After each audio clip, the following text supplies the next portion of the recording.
आप सभी को मेरा नमस्कार।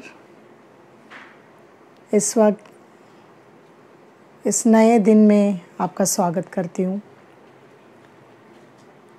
पवित्र शास्त्र में लिखा गया है प्रार्थना के बारे में। प्रार्थना हमें किस तरह से करना है वो हमें परमेश्वर ने बताया है। पवित्र शास्त्र में लिखा है, मत्ती सुसमाचार 6वां अध्याय वचन 9 से अगर हम पढ़ेंगे तो वहाँ पर स्पष्ट रीति से ये कह गया है कि किस तरह से हमें प्रार्थना करना है।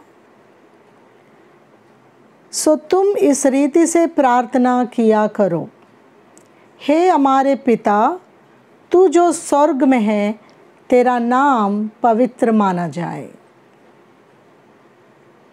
कितना सुंदर वचनों के साथ प्रभु परमेश्वर हमें सिखाता है कि प्रार्थना किस तरह से करना है।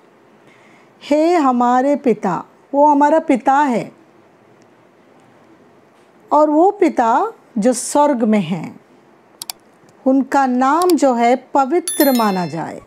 उनका नाम जो है पवित्र है, इसलिए उनका नाम पवित्र माना जाए।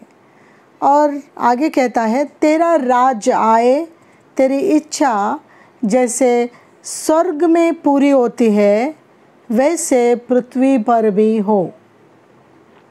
हमारी दिन भर की रोटी आज हमें दे, और जिस प्रकार हमने अपने अपराधियों को क्षमा किया है वैसे ही तू भी हमारे अपराधों को क्षमा कर। और हमें परीक्षा में ना डाल, परंतु बुराई से बचा, क्योंकि राज्य और पराक्रम और महिमा सदा तेरे ही है। आमीन।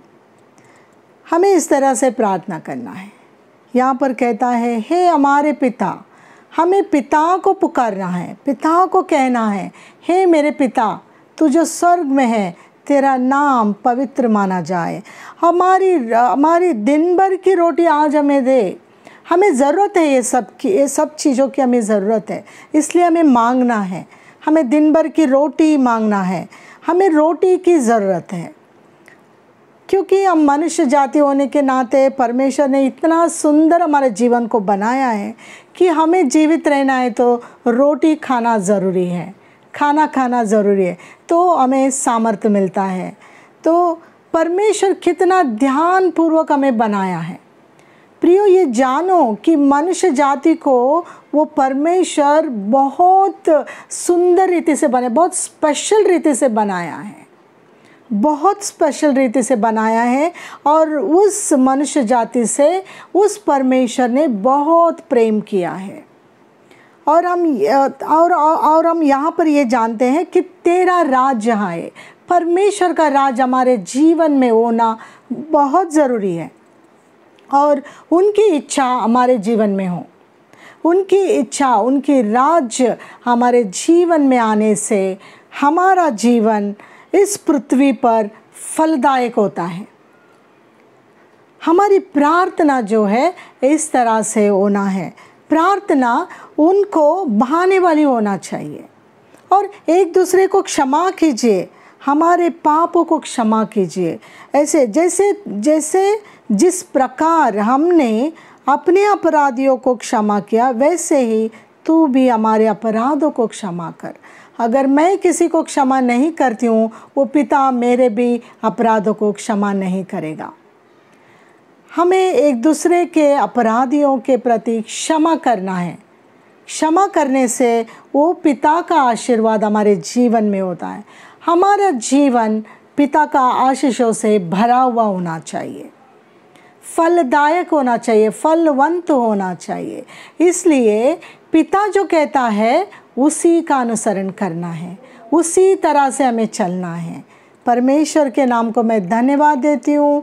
आप सभी को फिर एक बार मैं धन्यवाद देती हूँ। सभा में आपने भाग लिया, आपको आशीष मिले, आपका जीवन फलदायक हो, आशीषित हो, ऐसा मेरी प्रार्थना है। मैं प्रार्थना करने जा रही हूँ। हे हमारे पिता, तू जो स्वर्ग में है, तेरा नाम पाक माना जाए, तेरे राज्य आए और तेरी इच्छा हमारे जीवन में पूरा हो। धन्यवाद लॉर्ड जो तूने हमको प्रार्थना सिखाया लॉर्ड। लॉर्ड आप हमारी कितना ध्यान रखते हैं लॉर्ड। आप सच में जीवित परमेश्वर है। आप हमसे बहुत प्यार किया है। आपका पहला प्यार के लिए मैं धन्यवाद देती हूँ। इस वक्त लॉर्ड इस प्रार्थना को तेरे पवित्र चरणों में देती हूँ और हमारी सभी इच्छाओं को तेरे हाथों में देती हूँ लॉर्ड। प्रार्थना नाज़रेत यीशु के नाम से मांगती हूँ, आमीन।